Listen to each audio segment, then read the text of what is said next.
After some delays, the upcoming sequel to the Simpsons movie is due to come out on September 3rd of 2027. In a recent post from 20th Century Studios, fans were quick to notice that if you take the first letter from each word, it spells Graggle returns, confirming most people's suspicions that Graggle will be coming back to the Simpsons universe. Sources close to production have stated, quote, "Graggle will be returning, although this time not as a friend to the Simpsons family, but as a foe." The main plot revolves around him seeking vengeance from the Simpsons family as they all forgot about him, similar to how some viewers have also forgotten about Graggle. Although, because of Graggle's past controversial comments, and the film still being in its production stages, nothing is really set in stone.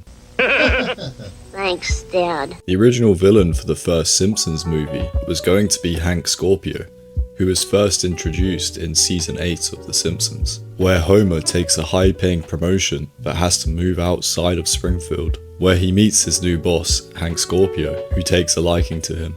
But little does he know that he's working for a supervillain, and upon finding out that his family hates their new lives, wanting to move back to Springfield, Homer decides to ask Hank for advice. But Homer and Hank are unfortunately attacked by the US military. During the fight, Hank tells Homer that he should listen to his family, and that makes Homer decide to walk away from the job, kicking a grenade in the process, which saves Hank's life. Upon arriving back to Springfield, Homer receives ownership of the Denver Broncos as a present from Hank, who managed to take over the entire east coast of the United States. Aw, the Denver Broncos!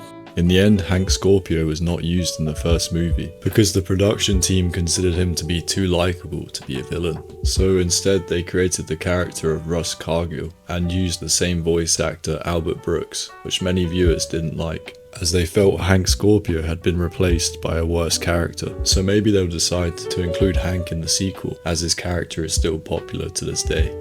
In the first Simpsons movie, we saw a pig climb on ceilings, a dome placed over Springfield, and a deeper look at all the characters in the show. But nothing really changes after the movie. Springfield returns back to normal, and the show keeps its formulaic structure. I think that for the sequel to be successful, it will either have to go deeper into the roots of the show, with more creative, original story writing, or they will have to take an entirely different approach, a destructive or chaotic plot that is lasting and potentially carries over to the show. Anyways, let me know what you think is going to happen in the Simpsons sequel in the comments, and if you enjoyed the video, like and subscribe. You have been watching OOG. Good night.